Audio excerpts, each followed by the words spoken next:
রমজানের ওই রোজার আগে আমরা এসেছি, সব রোজাদারদের ধোকা দেব টেকনিক শিখেছি, তোরা জাকাত দিবি। এই রোজা মাসের সময় হাফসা হাফসি করে দিক আমার ধাবরা ধাবি করেছেন, কারণটা কি?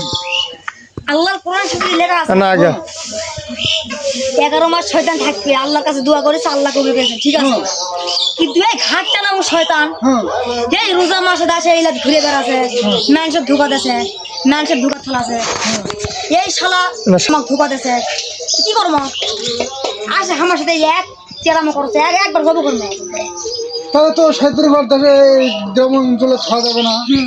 এইসব এমন এক ঘাবড়া দেবো, এমন এক সুট মারবো মানে সারা বছরের জন্য আর এই আশা পারে না। শয়তান সব না আসা পারে, তাহলে তাই করা যাবে, এমন একটা মন্ত্রতে ছাড়ে দাও একজন শয়তান না আসে।